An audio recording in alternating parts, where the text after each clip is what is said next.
we have been given something that's close to a superpower, and it's just something that we just don't really think about it much. And if we took it in a different light, if we thought about it the same way that our ancestors would have, we would think about things very differently.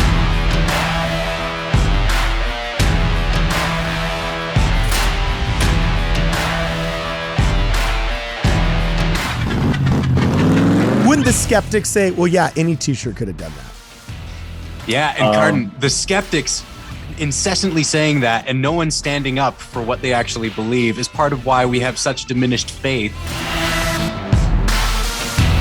It's not just physical protection, it is for spiritual protection against demons.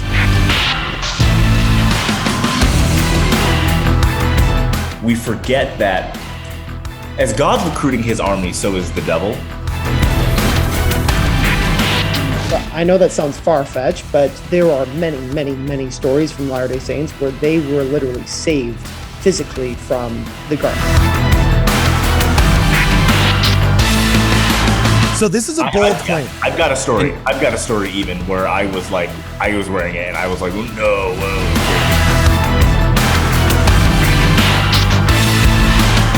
If we are having ourselves, like if we're taking our faith seriously, we should have a little bit more faith in the garments.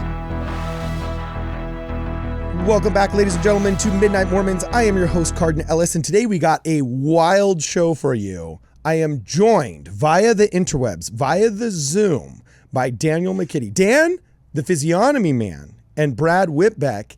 And today we are actually going to talk about the origin of the garment. It's not Freemasonry like you think it did. It goes back to the book of Genesis, Adam and Eve, and one Nimrod. He was like a hunter, and I think he ran the Tower of Babel, if I'm not correct, right? But anyway, I know not this lore. I rely upon you to tell us what's going on. Dan McKinley, jump right in. What are we talking about?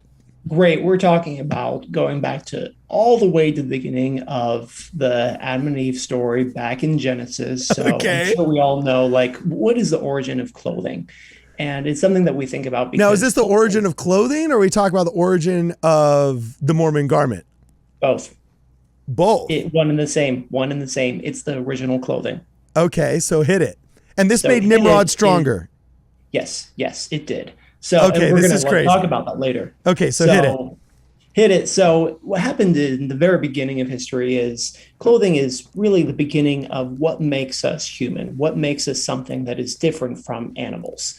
And because, humans, we don't really have fur, we don't have, enough hair, like we're fundamentally naked. And it's interesting that Adam and Eve, like when they were in the Garden of Eden, they were naked and they were ashamed not. And as soon as they took the fruit, they went through some change, some physiological change, some mental change, and they realized, oh, wait, what on earth just happened? We're naked. And then the first thing that happened was Satan was like, okay, well, you're naked. And then essentially that might be the first indication of clothing was like, oh, let's just try to make like leaves and stuff and try to cover our bodies, but it didn't really work. And in some ways, that was kind of the invention of lingerie, if you think about it. Because it wasn't really like it wasn't completely clothing, like it was like kind of sexualized. It was like, oh, it's like something that barely covers like the bare necessities. Okay. Clothing that didn't quite work. Yeah. Mm-hmm.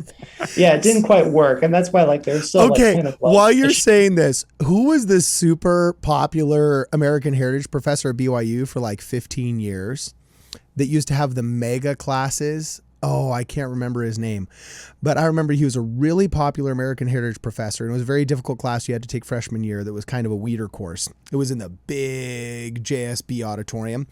Anyway, on Halloween 2001, he decides to be the cool teacher that lets everybody that had a Halloween costume come to the front of the class and show off their costume.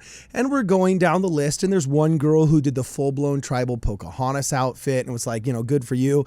There's another overachiever in the home ec area that sewed her own Victorian Gone with the Wind outfit. There's a dude who is the Phantom of the Opera that was just way too into his musical in the HVAC. You know what I'm saying? But there's some people knocking it out of the park. And then there was this one guy this tall, skinny jock dude, you know, who is in a skin tone bodysuit except for a little fig leaf around his junk.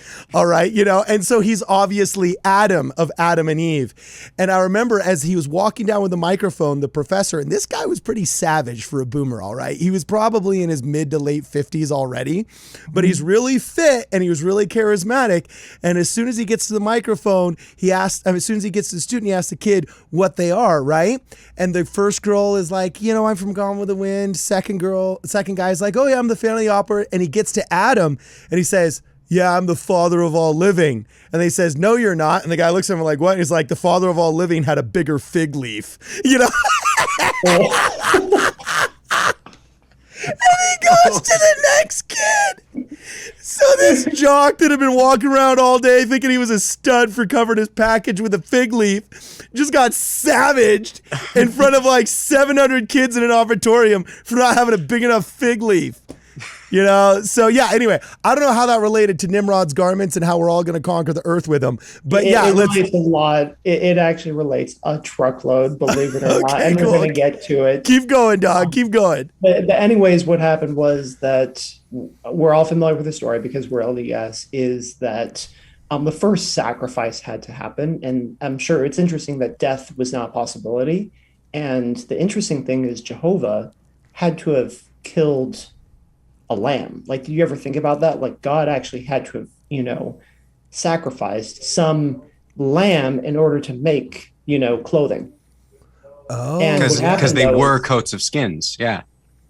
Okay. Yes, they were literal coats of skins from like an actual lamb. So that means like a lamb would have been like, I'm sure, I don't know like how God did it, but maybe God decided to kill an animal right there and then. And dude, wouldn't that be so disappointing?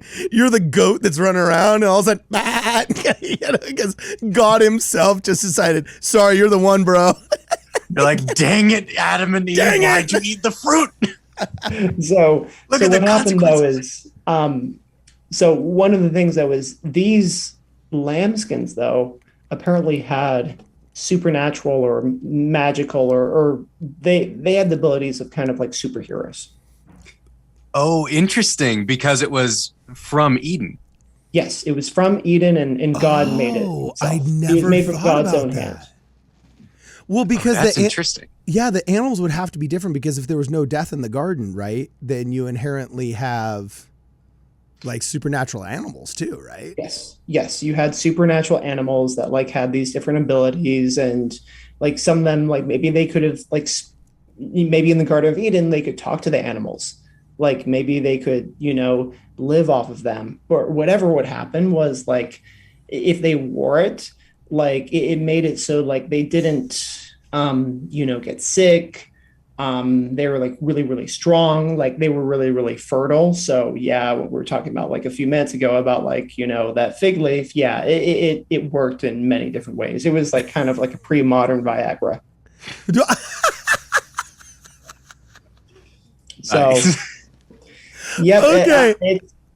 Yes, I'm being dead serious. Like that, this is the lore associated with like, I'm sure like you wanted to have this, and for hundreds, if not thousands of years, like there's this idea like, okay, Adam and Eve, like they had like this, it was the original, it was literally the first relic.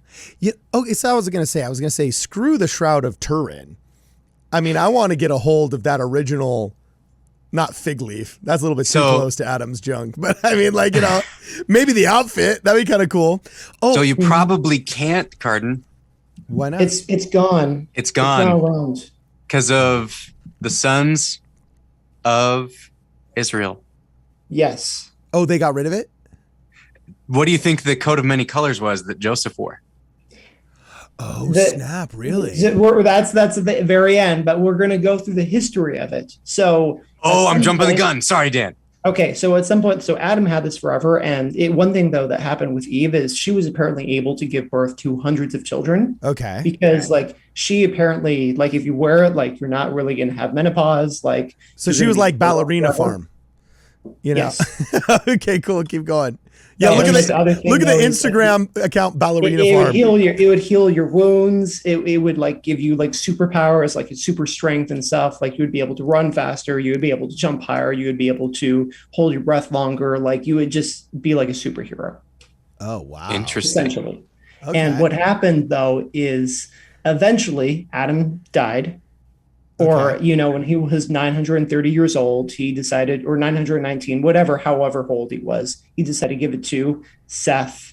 And then I think maybe they tried to fashion garments that were like similar to the original one, but like I don't think it was as powerful because it wasn't made by God himself, from God's own hand. Yeah, that he it's not killed the lamb with. OG one. It's like all of our night vision technology. Yep. I remember one of my, I had a family member that worked for a really, really high end, top secret security clearance engineering firm that developed all kinds of different avionics and night vision technology back when Obama was drone striking like every 8 or 9 minutes for like his entire presidency.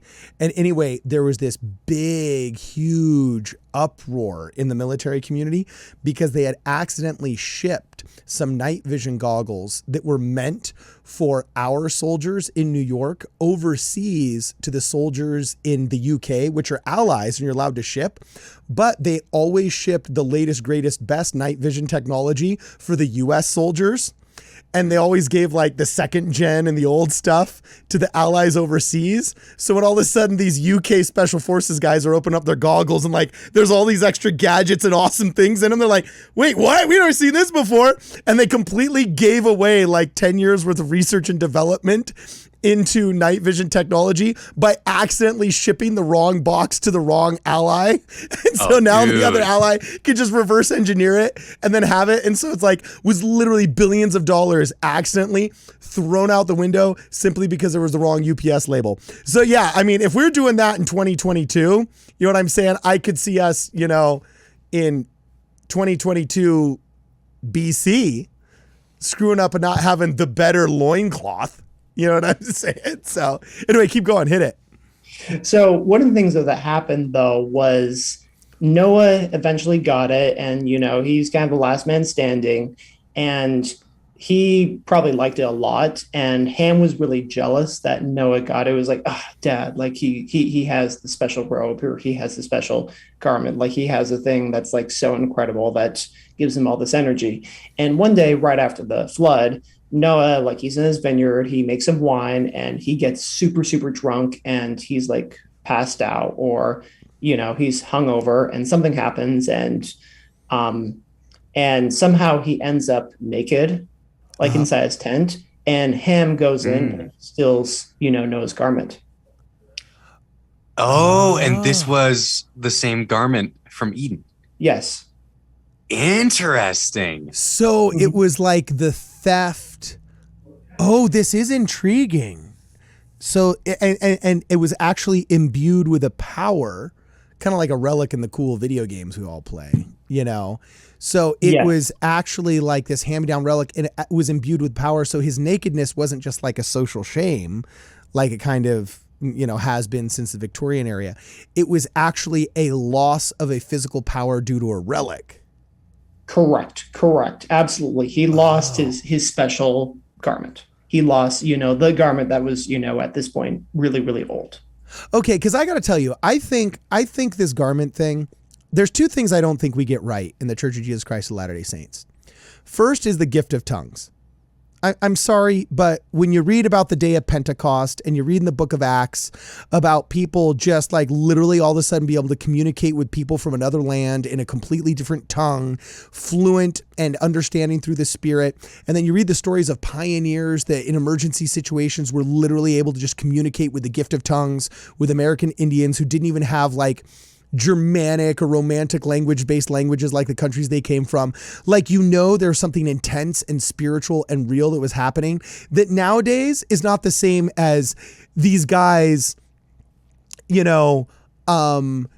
guys that study hard in the MTC are, gonna get the gift of tongues and kind of learn the language really, really well. And we've distilled the gift of tongues from this epic I wouldn't even say esoteric, like real in the flesh, practical, linguistic reality to all of a sudden like, oh, you'll be able to learn if you study really hard in a secular manner. And the second thing that I think we botch is the garment, right?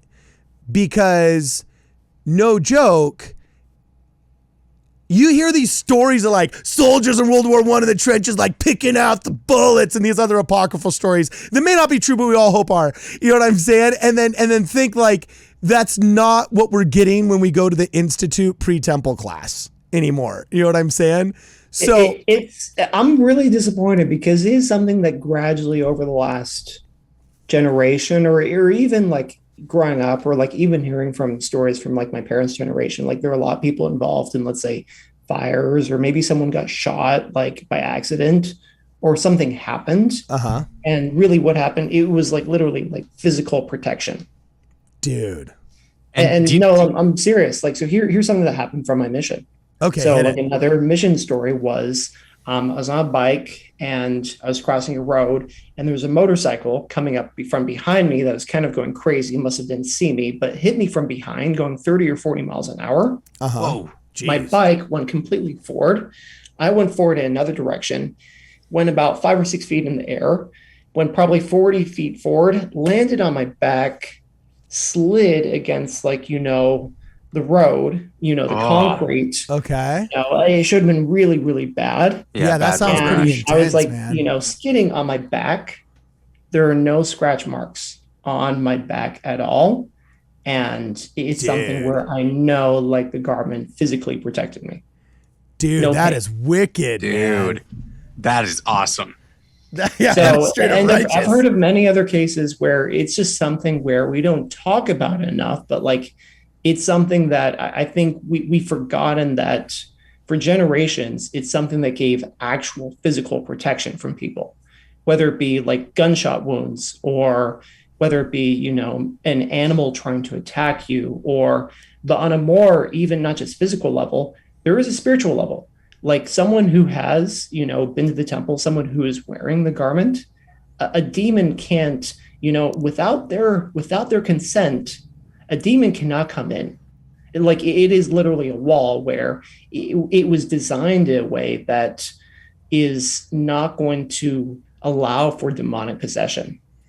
Interesting. So we're going to go back though to what happened to the garment after Noah and Ham. So I don't know, maybe Kwaku has some ideas about this. Yeah, well, Quake, you want to jump in on this one, dog? You've been quiet, dude. You've been quiet.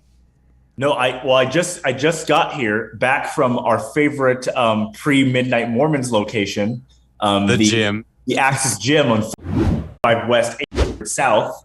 Maybe block out the address. And so, as the only person here currently not wearing garments, let me give you my opinion. Yeah. So, hey, does Bill Real approve? Wait, hold on. Before you give your opinion, I gotta know: does Bill Real are you okay with an opinion being spouted right now, or do you need to further inspect? You know, yes. do you need Bill to... Real, are you okay with my porn shoulders, Bill Real? Are you okay?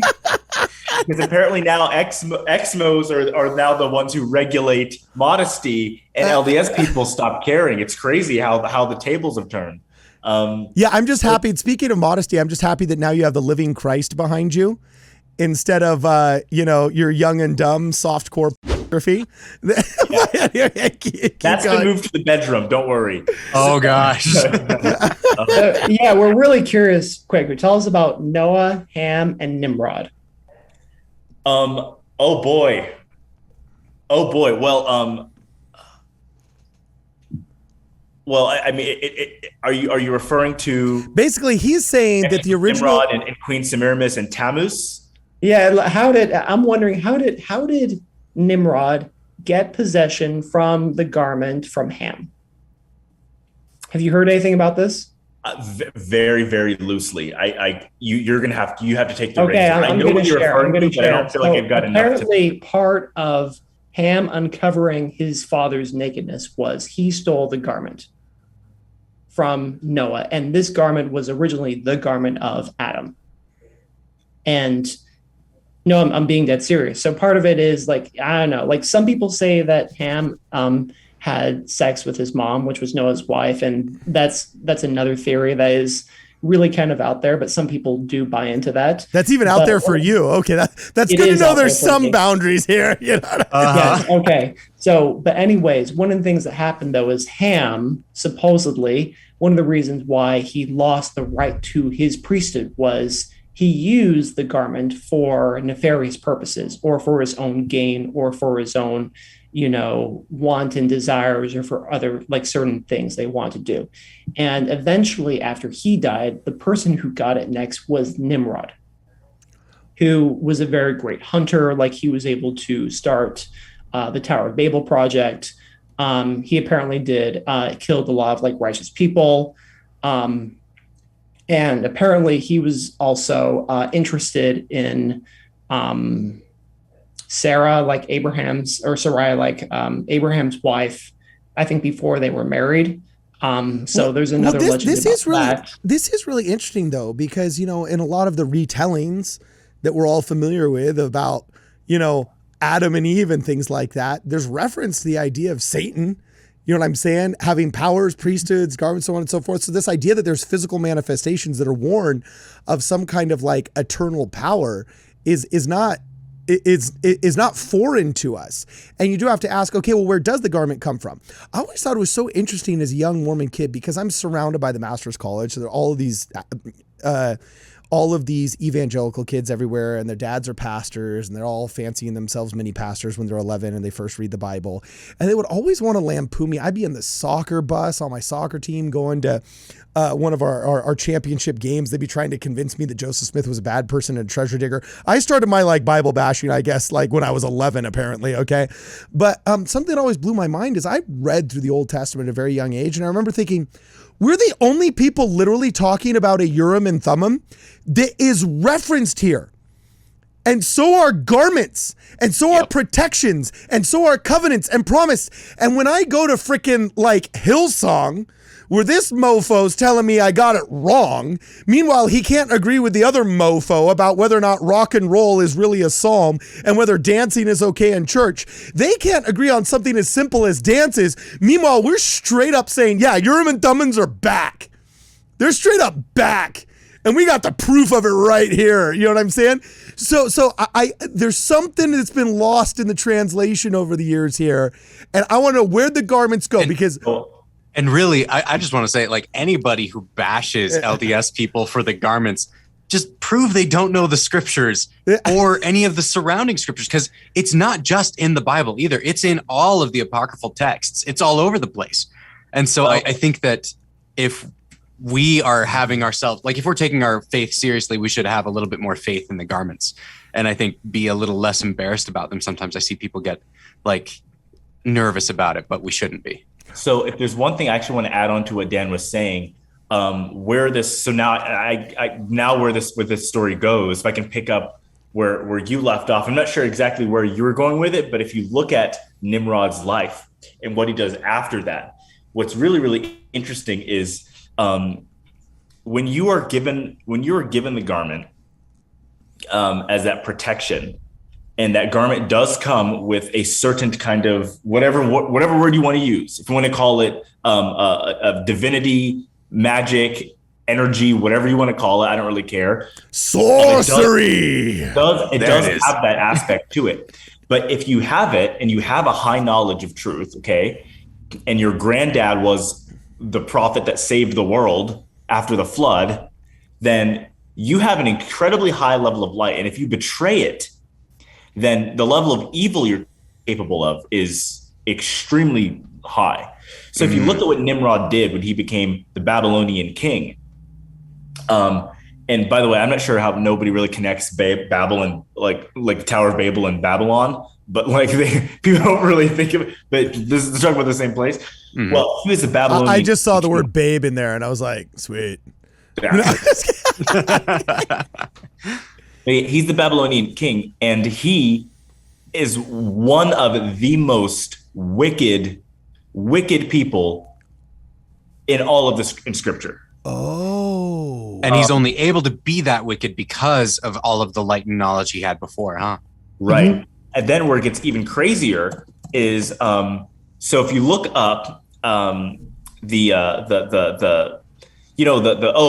Lucifer, son of the morning star, how you have fallen, right? Like the scripture outlining the fall of Satan.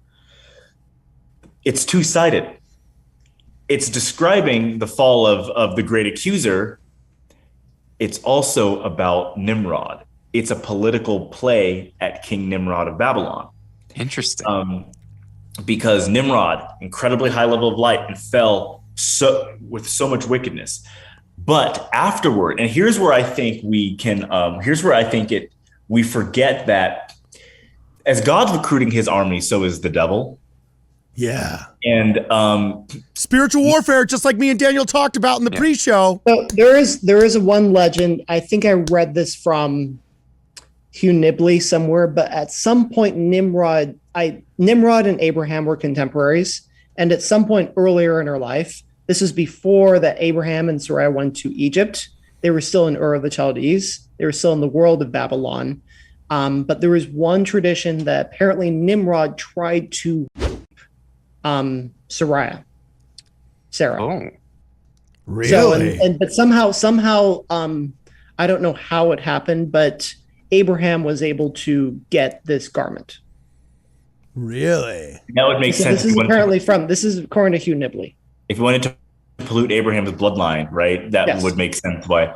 But where it gets crazier is that after this, Nimrod becomes deified in ancient Babylon. He becomes so wicked, he becomes a god. Well, we would call him wicked. He became a fallen god, right? Okay. But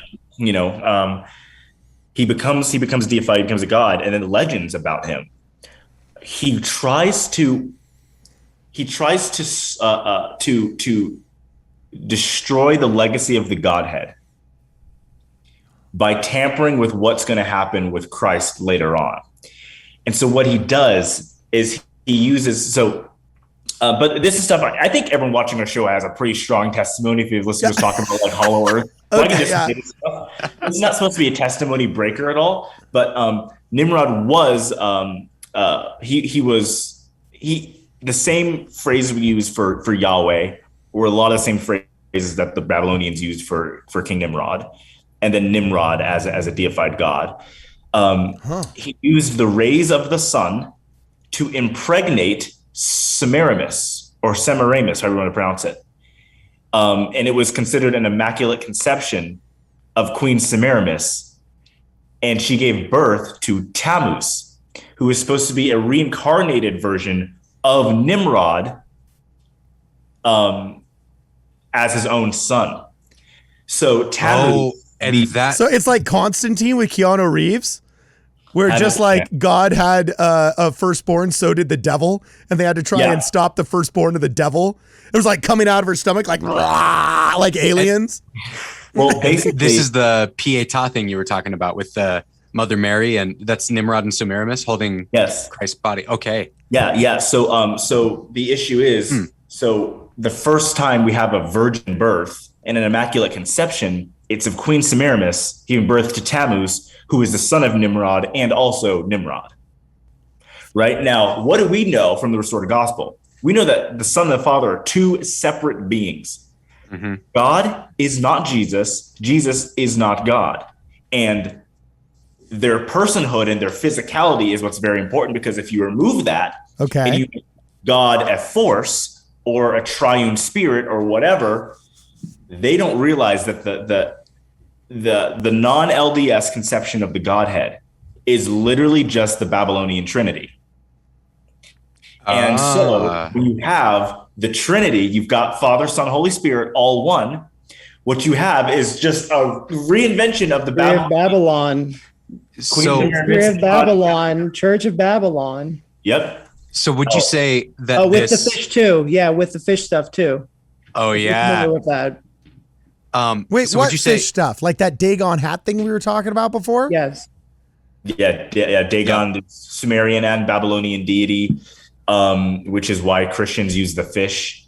The fish sign was around. It was the age you're of connecting Pisces all time. the dots. They're all connected. Pisces, that fish sign was around before Christ, and they just said, "Oh, the fishermen, we'll make it work." Like it was already there. You know what I mean?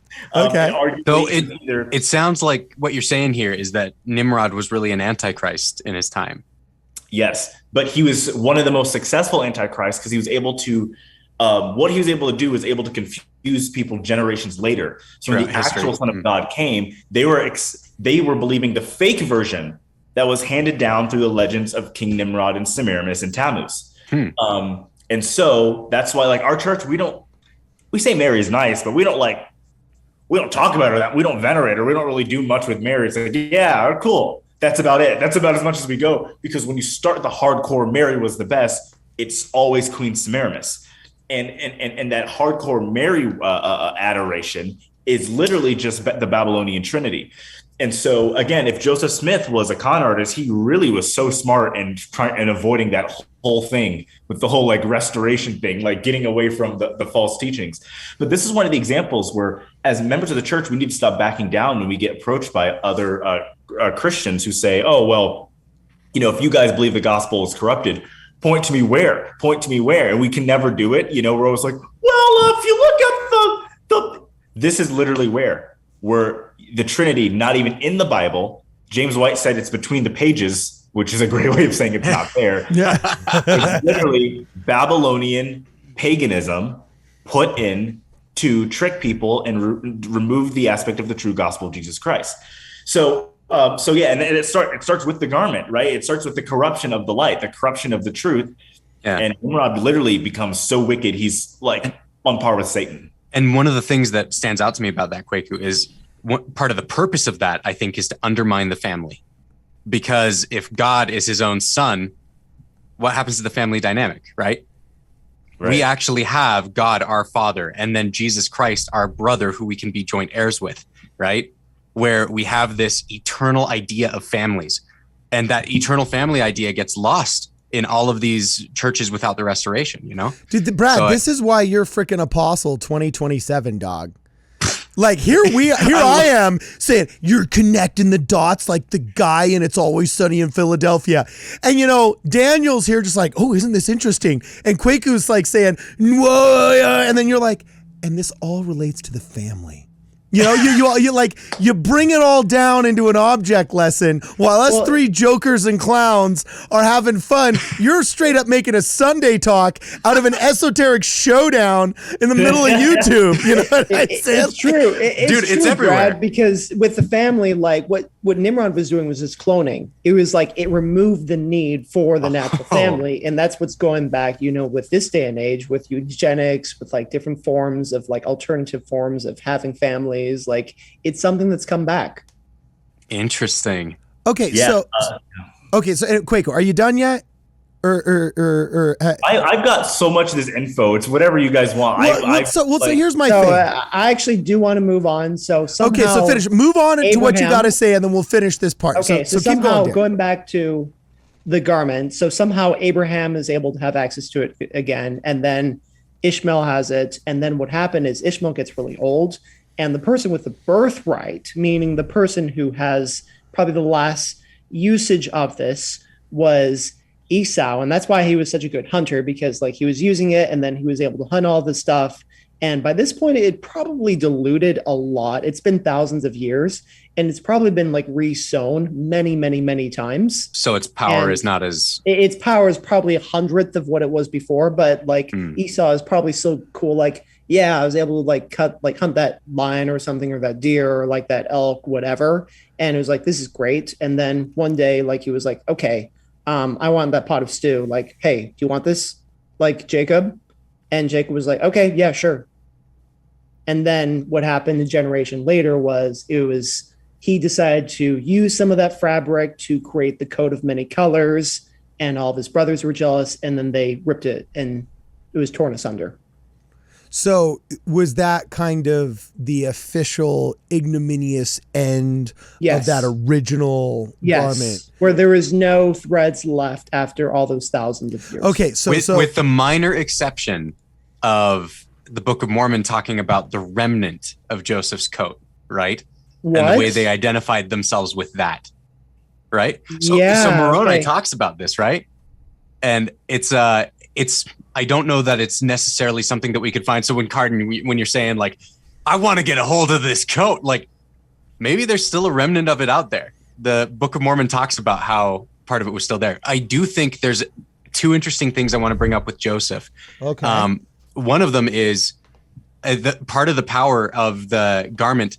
I don't know how much it was tied into Joseph's ability to interpret dreams and everything, but I'm almost positive that it was given to him before he's interpreting dreams, right?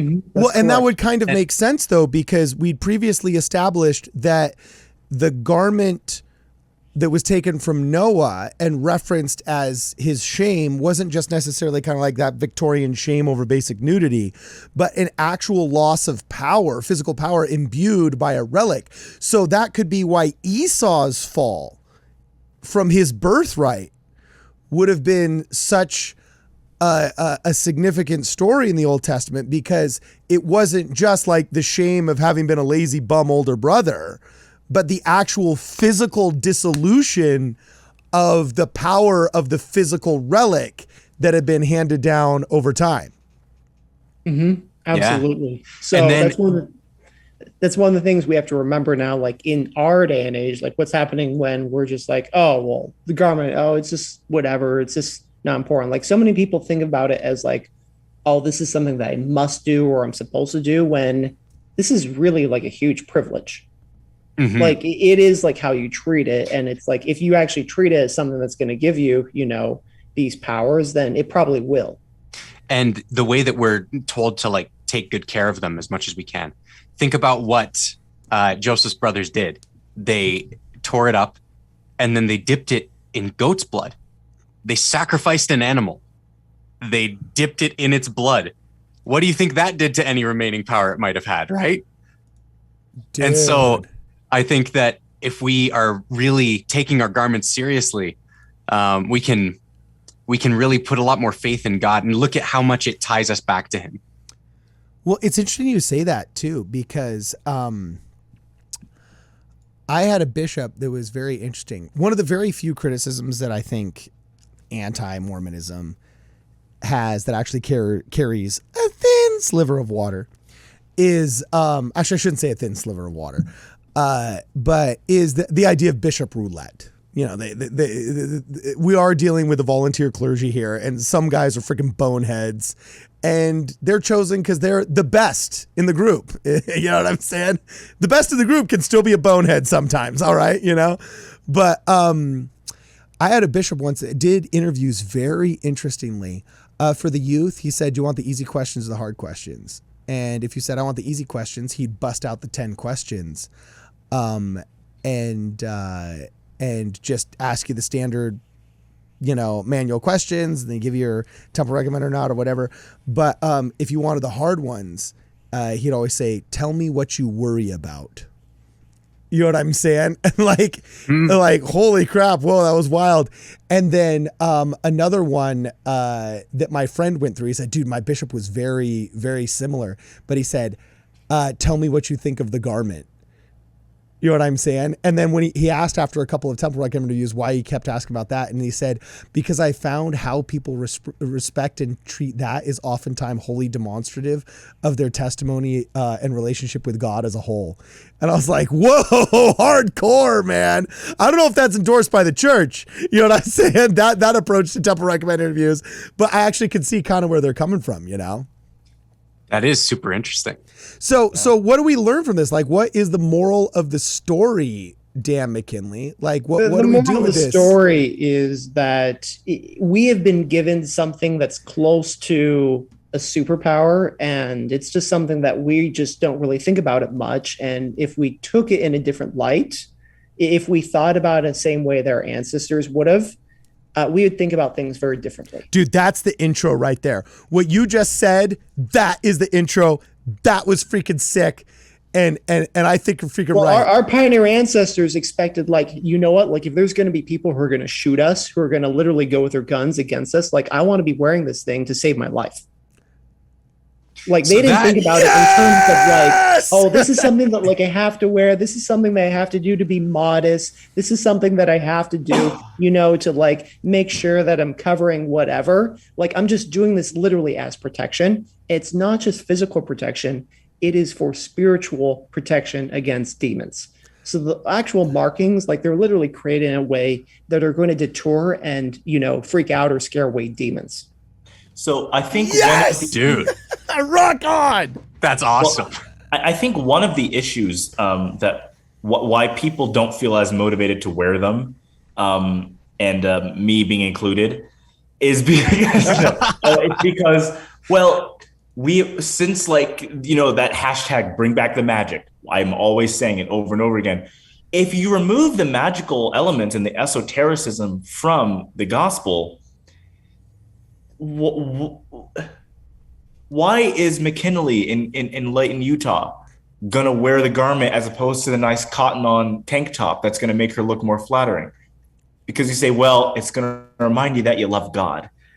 So she has a CTR ring. She has a testimony. Why did she need to wear this? Can't we thread the needle and make the cool tank top versions? For the first 150 years of the church, Kwaku, like the reason was thinking like, this is going to protect me. Like if I happen to be, in a fire or something, like maybe my shirt's going to get on fire, but it's literally going to stop where the garment is.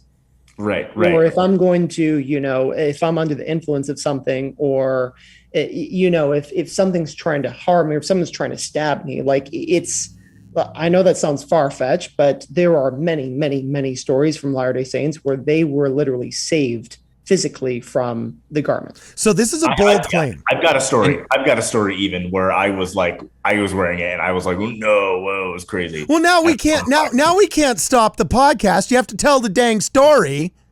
It's not that. I mean, it was at a bonfire, right? And as we were putting in the lighter fluid, the fire goes woo, and it like kind of gets me, and it gets me a little bit here, and but literally where I was wearing my garments, it was not.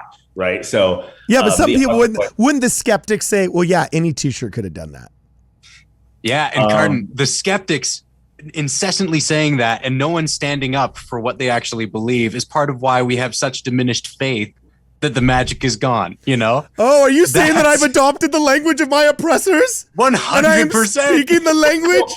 Okay. Look, yes. I hate to sound like, no, I don't hate. I'll say it. You guys remember the 2004 live action Peter Pan movie, the really good one that everyone loves, but it's hard. They don't ever play it on TV anymore. I don't remember it, but keep going. Okay, I promise you've seen it. I wasn't raised by groomers, but no, just kidding. 2004 Peter Pan movie.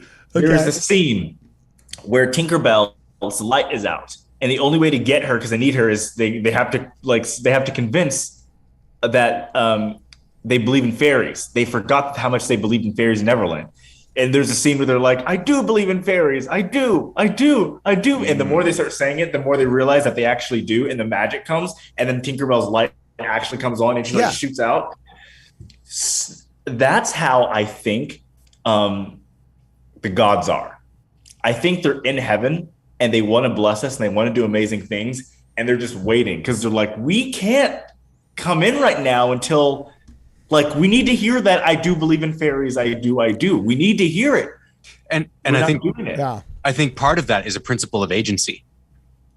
God doesn't want to interfere with our agency. He's not going to go do things that we don't believe he can do, because if he does, then that's taking away our own disbelief, Yeah. All right, dude. Well, actually, I appreciate the concept of fairies from a nuanced perspective and understanding the important cultural aspect. No, Tinkerbell is dying. Yes, literally. That's how I'm so sick of reading these academic testimonies online of the church where they always omit the most important things, that God is real, Jesus is the Christ, and this is God's church and the Book of Mormon is true. And it's always like, I appreciate the cultural aspects that Mormonism has brought into the 21st century. Oh my gosh. And it's because they're talking about it from a purely secular perspective, which if we're being good members of the church, we shouldn't have a purely secular perspective. We believe in angels. We believe in God. Hey, do you love me, honey? I appreciate the fact that our marriage has been able to. No, you can say you love her. And there you've killed your marriage. Yeah. Yes, there you've done it. Yeah. Yep. Mm-hmm. Okay, so before we go, I guess we got to put our money where our mouth is. Dan, Kwaku, Brad. So are you guys making the bold claim that you think the modern understanding of the garment as expressed by the average member as being mostly just like a spiritual protection that can be perceived figuratively? It's kind of BS. I think it I'm going to go full on the record saying that it could do so much more. It could give stop a gunshot. Benefits.